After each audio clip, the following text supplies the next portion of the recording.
Abooluganda abaagalwa, Father Jacinto Kibuuka gemanya, Namugongo Janda Mamule Center.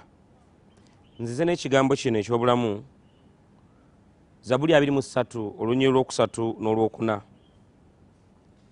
Kigamba bwe kiti nti omwoyo gwange aguzzaamu endasi, ampisa mu bukubo obugolokofu olw'okubeera erinnya lye. Ne bwe naatambulira mu kiwonvu ekikutte enzikiza, sitya kabi kubanga ggwe oli nange.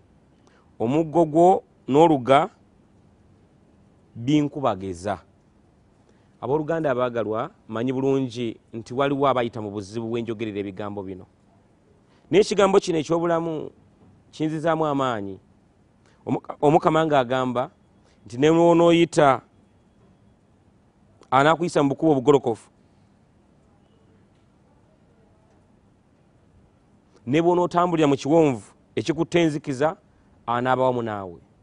Mu bulamu bw'ensi eno emirundi mingi tuggwamu amaanyi, tuggwamu n'endasi, nga tewakyali ayamba, nga tewakyali ayagala, nga tewakyali afaayo. Naye njagala kugamba Oluganda mu mbeera yonna gy'oyitamu, ng'osobeddwa, ng'olemereddwa, ng'amagezi geesibye, wakyali essuubi. Katonda waffe akyasobola okukuyamba. Katonda waffe akyasobola okukuyisaawo, gwe olaba nga tukyasobola kweyisa.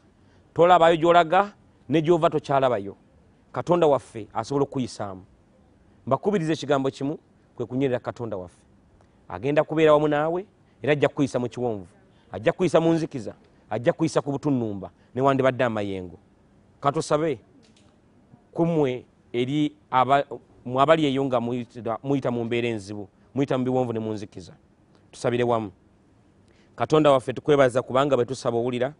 Oli Katonda omulamu ow'ebisuubizo, nti ne bwe naabanga mpita mu kiwonvu ekikutte enzikiza, naaba wamu nammwe.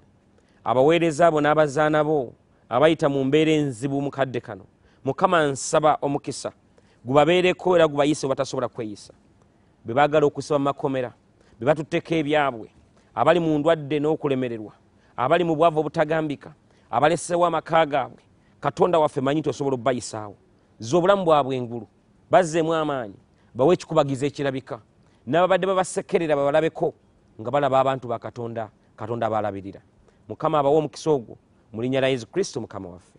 Katonda paatiri ne Mwana ne Mwoyo Mutuukirivu, mwenna abawe omukisa, abayise mu nzikiza ne mu biwonvu wansi eyo. Nze Reverend Father Jacinto Kibuuka, Namugongo Janda Mamule Center. Omukama batukuumire, tusigale ku WBS. Mukama atuwe omukisa.